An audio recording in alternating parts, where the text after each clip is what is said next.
that we did not talk about is the potential of AK and Eversley also signing new contract extensions. Now we do know that they have officially signed and been extended by the Chicago Bulls. We can talk about it all and more right after this.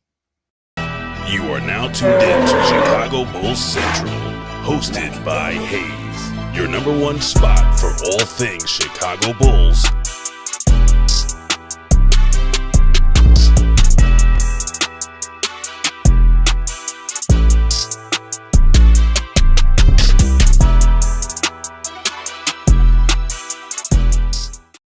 What's going on, Bulls fans? Welcome to another episode of Chicago Bulls Central, your number one spot for everything Chicago Bulls related. I'm the host there, Haize, but more importantly, you guys can follow the channel at Bulls Central Pod on every social media platform we happen to be on. With that said, let's go ahead and get into this news. So it has now been official. This one comes from It's the Bigs. Shout out to Drew Stevens, who tweeted this out about 30 minutes ago, that they have now been informed that AK and Eversley have signed contract extensions with the Chicago Bulls. We don't know the length of the deals. I don't know if that's going to be officially released or not, but this is a precursor to Billy Donovan's contract extension. Very rarely ever do you see a front office extend a coach if they do not have extensions themselves. So this was to be expected. It is what it is when it comes down to it, man. It's expected that the Chicago Bulls are going to allow Acme to continue to see this retool that they set off with and started to see this through. Not to say that I necessarily agree with it or whatever else it is, but that's what they are. The Bulls ownership is basically allowing Acme to stay on and to figure out and continue this rebuild process that they've started. And I do think to a degree, right? Not like I'm saying hugely or whatever, but to a degree I understand it. Mainly because if you started this now retooling, I think that it would be it's going to be unlikely that you're going to see a ownership group allow a front office to start a retool and then not allow them an opportunity to see that retool through. I think that that's just what it comes down to. Again, I'm not saying that I think this is the best decision for this team, because I do not think it's the best decision for the team.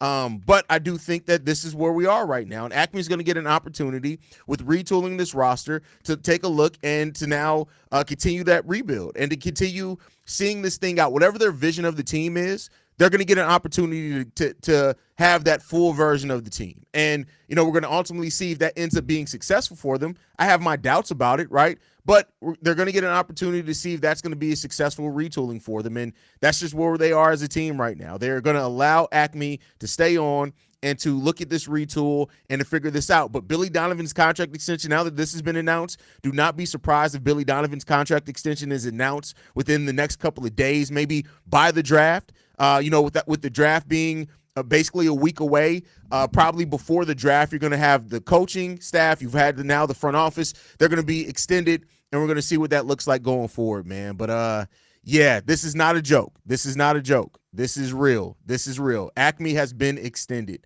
They've been extended. So, it is what it is when it comes down to it, man. It sucks. Listen, I know that this is not going to be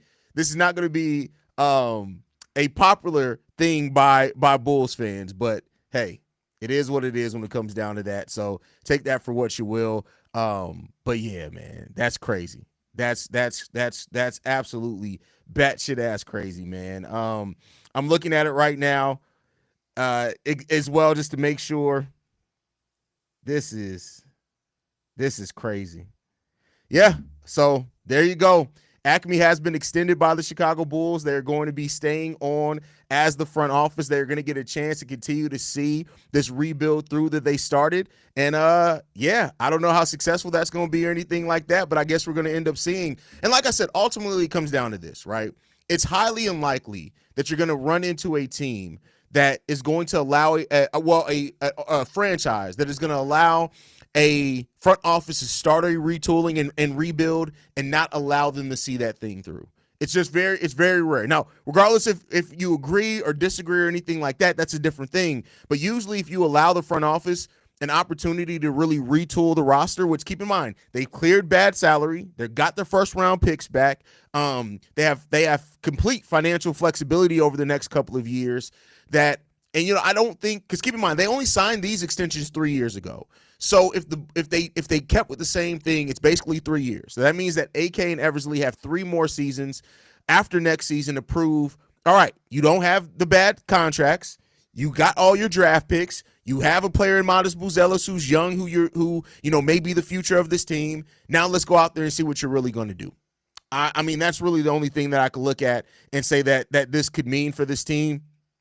But yeah, it's tough. It's tough. It's real tough. Honestly, just trying to stay positive. Hopefully they can build a culture around this team and develop our players well. They are here long term. Go Bulls Nation. Hopefully we can surprise us and build a good team. I mean, yeah, I hope that they can be successful and build a good team. I really hope that they can. Great, more years of NBA purgatory, sell the team, where the Reinsdorfs are never selling the team. The office has an attachment problem. Absolutely, absolutely. This team will be mediocre for the next decade. What the hell, Reinsdorf? That's the thing. Reinsdorf is probably one of the biggest reasons why they're mediocre, not because of AK and Eversley. I mean, they have a huge part of this too, right? Fella, it's this simple. AK and Mark both appease Jerry Reinsdorf's bare minimum requirements. Neither push him to spend money, and they fill the UC every night, so Jerry's chilling mad. But see, this is the thing. Half of what you said is correct, half is wrong. Jerry spends money. They spend over the salary cap every single year. They just don't spend to the luxury tax. People who say that the Bulls don't spend money, they spend probably more money than most teams who don't pay the luxury tax. There were more teams than not that did not pay the luxury tax this past season. It's not unique to the Chicago Bulls. Jerry does spend money on the team. It's up to AK and Eversley to use that money correctly. The Bulls are not. Matter of fact, both teams that are in the NBA Finals right now do not pay the luxury tax. They do not pay the luxury tax. So we got to get off that thinking that the luxury tax is the end-all, be-all of a team spending money. It's not. It's just not. But, again, AK and Eversley got a lot to prove as well. Let's see. The Bulls are doomed. That's hilarious. To be honest, Haize, I really don't want Kaminga. We need bigs that can play D on the regular basis. He was unplayable because of that and having horse blinders on when he got the ball on offense. He was unplayable because his style didn't fit that style. And keep in mind, getting Kaminga doesn't mean that you're not going to get a center too. They still have the draft. They're not giving up their draft picks. So, I don't want Kaminga on this team. I think that he adding that many ball-dominant players is a problem, but it doesn't stop you from getting a center. It's not either or. It's not either or. I would honestly think this. If they plan on getting Kaminga, it probably increases the chance that they actually draft a center. It probably increases that chance.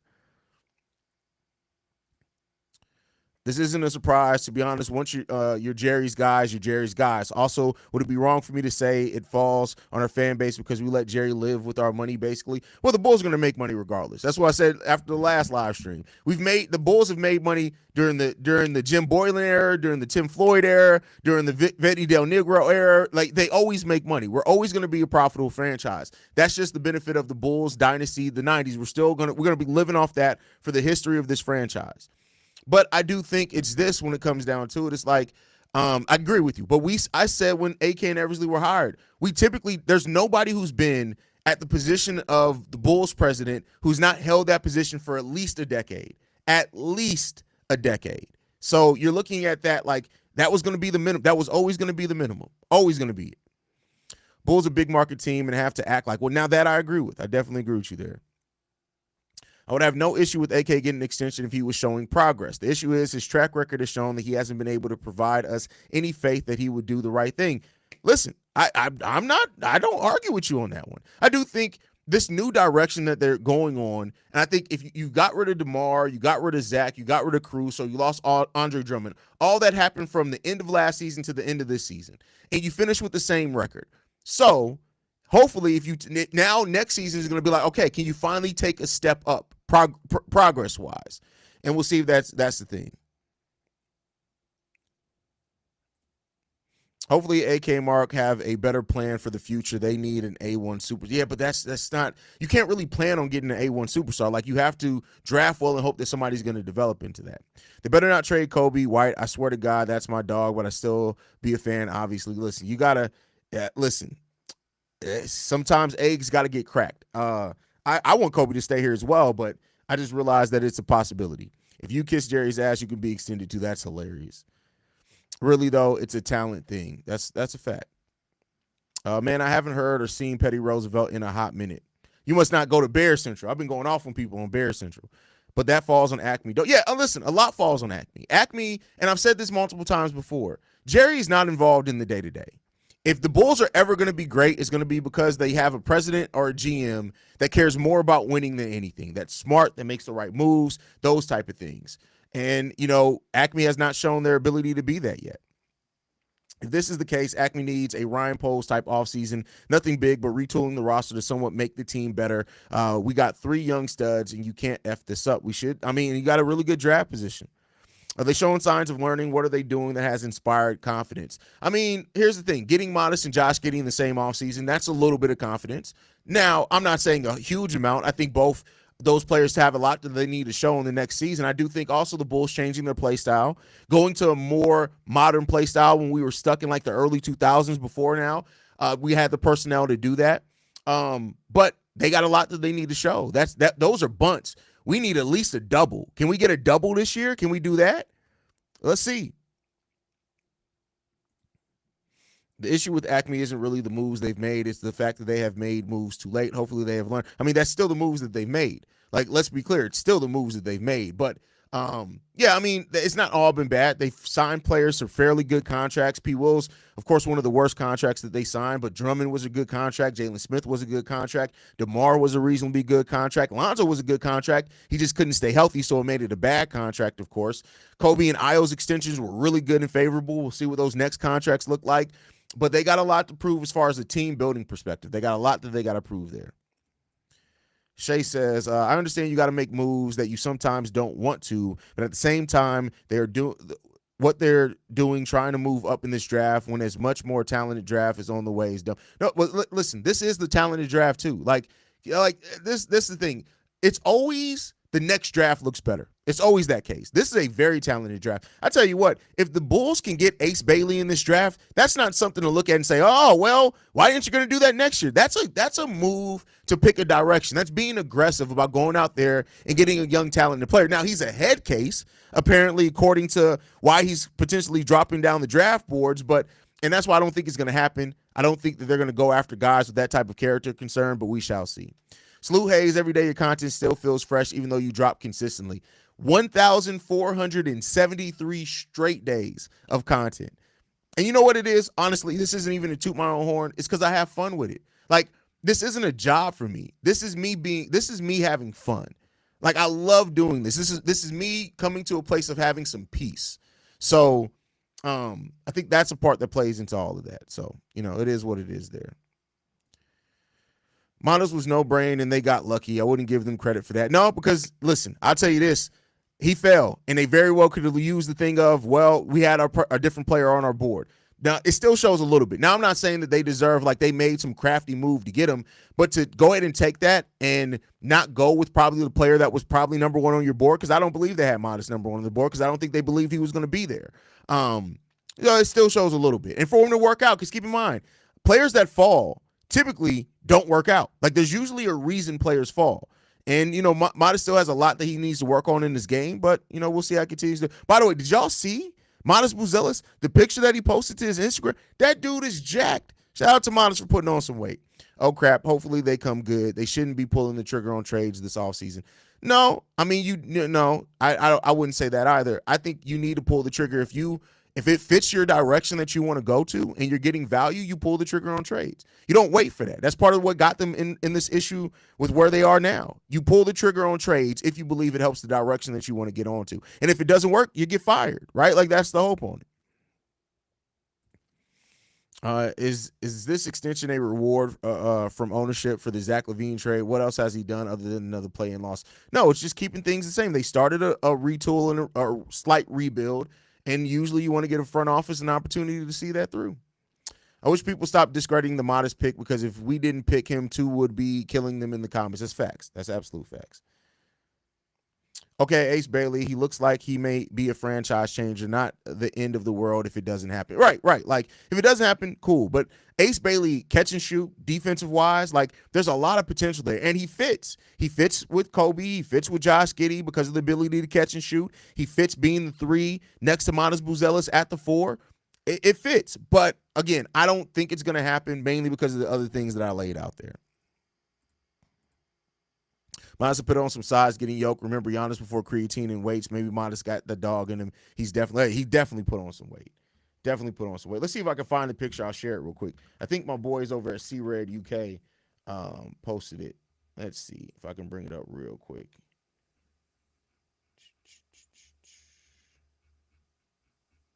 Yep, can't find it. Maybe it wasn't them. But yeah, Modus is definitely put on weight though.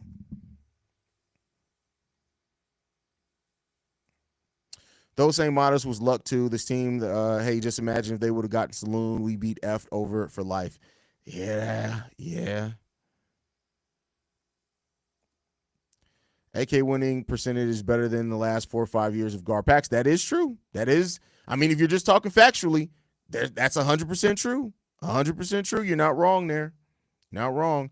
You think Hallie going to play in game 6? Yeah, I mean, he said if he can walk, he's going to play. So I think he's going to play. I think he's going to make sure that he can play personally. Could be wrong on that, but I don't see a world in which he doesn't play. I don't see a world in which that happens.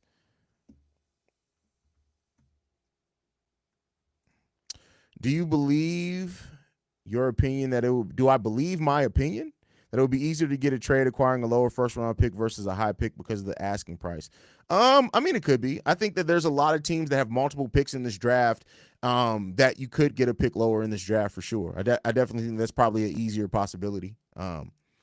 My bad, Haize. I should elaborate, bro. I mean, for the Bulls being a big market, I wish they did more. Taking mine, my dude, I'm just fed up with the mediocrity this team allows, just speaking off the mind. Oh, no, I feel you. I know, I feel you, and there are some moves definitely where, like, for example, this past offseason in the DeMar DeRozan signing trade, had they taken Harrison Barnes' contract on, they would have got a first-round pick. Like, their desire to not take on that salary kept them from getting a first-round pick in that case. So there are definitely – I'm just saying that they do spend. They don't go into the luxury tax, but there are still some signs, some things that hold this team back from them being cheap for sure. I've seen coach and GMs get fired a season removed from deep playoff runs. Acme got some inside info on Jerry. Listen, and the fact is, Billy, do not be surprised if Billy Donovan's contract extension is announced within the next 7 days. Do not be surprised. Do not be surprised on that, is all I'm saying. I'm looking at OKC's bundle of first next year's draft and Hardenstein and Joe's contracts. Check will need an upgrade there too. I mean, we shall see. We shall see.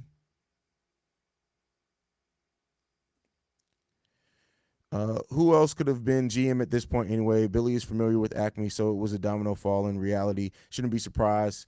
Cautiously optimistic is where I'll stay. Well, that's the thing. Billy hasn't been extended yet either, but yeah, we'll see. I mean, he's going to get one. He's already been basically announced he's going to get one. I'm convinced we have an allegiance to losing in my Cat Williams voice. When I say we, I mean ownership. Listen, I feel where you're coming from there. I feel where you're coming from. But all right, y'all, I just wanted to give this update to y'all, man. AK and Eversley are locked into new contracts. Take that for what you will. Make sure you guys are following us at Bull Central Pod. You can send us any feedback, questions, comments, concerns, bullcentralpod@gmail.com. Lastly, if you want to leave a text message and our voicemail for the mailbag, the number to do so, 773-270-2799. We're the #1 spot for everything Chicago Bulls related, but that's thanks to you, lovely and beautiful people. And like I like to end every episode on, go Bulls. Love you guys. See you right if you can, y'all. Peace. Uh-oh. Can't end the show smoothly. That got fucked up. All right, we out. This has been a presentation of the Break Media.